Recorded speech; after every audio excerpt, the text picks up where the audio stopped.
Hello, welcome to my first Adobe Photoshop CS4 tutorial. This is just some basic stuff on making selections. Nothing too complicated. I'm going to keep it nice and easy for all the beginners out there.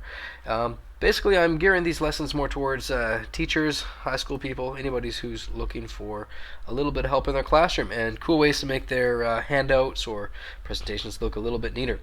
Now, what I've got here is a picture of an integrated circuit, and what I want to do is make these, a whole printed circuit board. I want to make these little guys, these integrated circuits here, stand out a little bit more. That way people know what I'm talking about.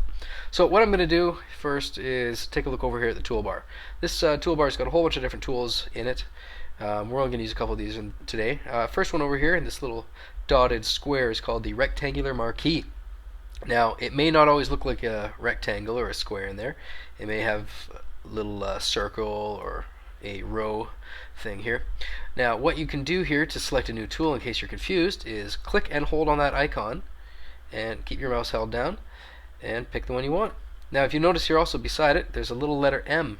What that is a shortcut key. So if I am on a completely different tool here, I can press the letter M. You should see it come up on your screen, M, and there we go. It switches automatically over to the tool that I want.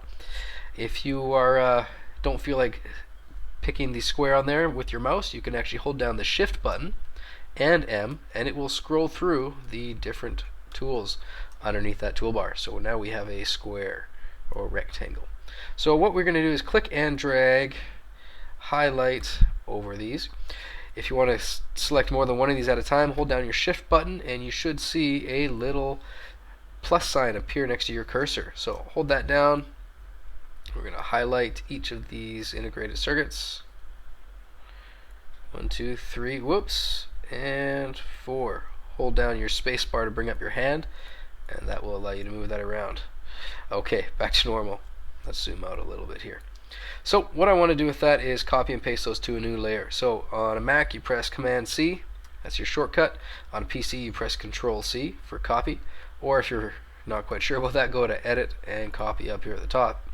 Next step to do is to paste it into a new layer. Nice and simple, as long as they are highlighted or selected here.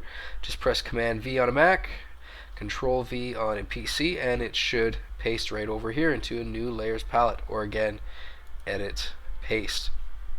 Now, you should notice now here that we have two different layers. One of them has a bunch of little things here with the transparency behind it. One here is your solid image.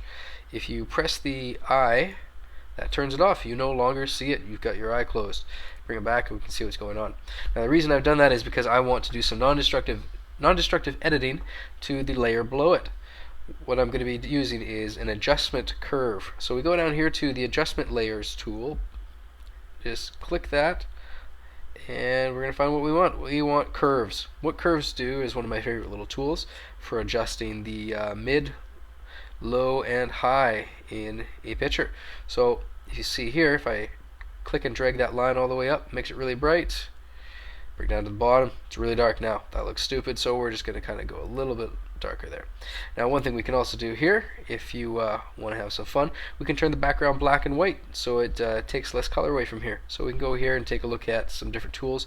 There is a specific black and white one that if you just click it, it will give you a nice little black and white there. However, that's still not enough of a difference for me. So I'm going to go here. Actually, let's go to a curve. So we'll just do it from there and we'll make it a little bit darker. Now look at that. These stand out a little bit more, and you have not actually done anything to your real image. If you click the eye on and off here, it disappeared and you're back to normal. Put them back, and there you go. You can save that as a JPEG or whatever file format you prefer. Just File and Save As, and then save it anywhere on your desktop or wherever you want to save it. So that's the first thing that you can do here when making selections. Come back for more later.